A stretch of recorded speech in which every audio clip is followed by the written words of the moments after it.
Fight, flight, and freeze are vital responses for survival and nothing else.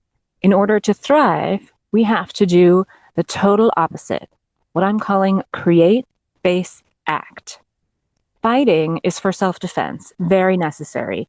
Standing up for yourself, for someone else, owning your power and speaking your mind. How do you know when to switch from fight to something better?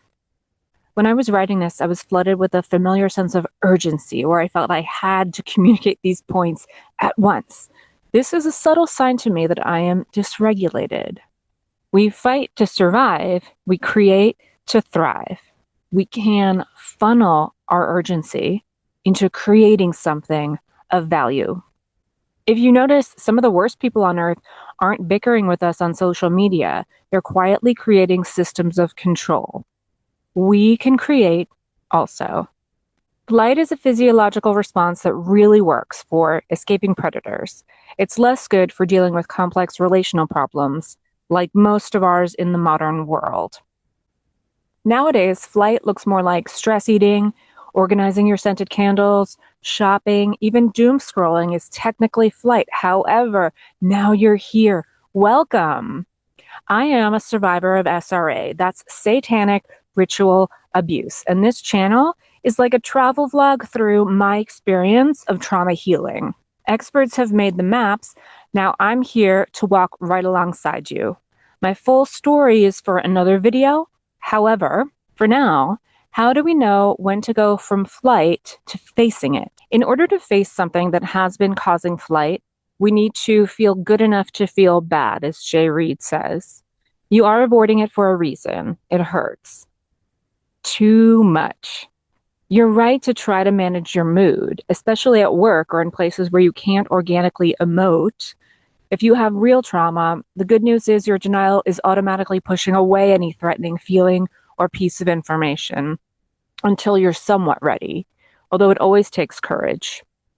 I find that the easiest way to face the music is to promise yourself that you'll change the tiniest, silliest thing as a result of feeling bad. Connecting the bad feeling to some measurable change leads to self-trust, that this will be taken care of, that it's worth it to face.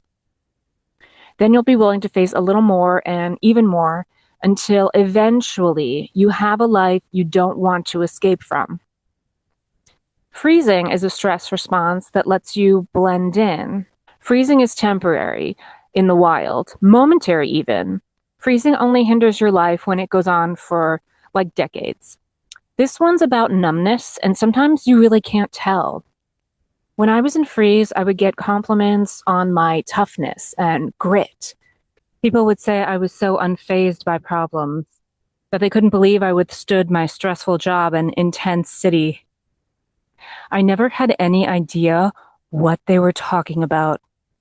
The only bursts of emotion I did have while I was in freeze were mostly frustration or impatience with all the demands I did not want to meet.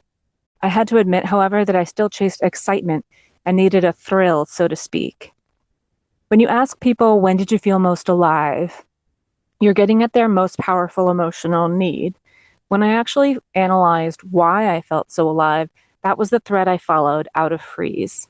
A word to the wise, freezing is the hardest in the middle. Once the emotional safety is beneath your feet, the emotions pour out like an avalanche. Unfreezing is messy and erratic. On some level, I think we suspect this and avoid it to stay in survival mode. But knowing that emotional need is like knowing you need oxygen. You can just get more and more fresh air until your life is actually bearable, fulfilling even. Even if you feel like it's not important, find a way to feel alive anyway.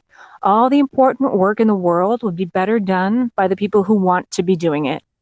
Going from freeze to act should make you come alive. The world needs those people. Then your actions stem from that feeling instead of fight or flight. Let me know how it goes.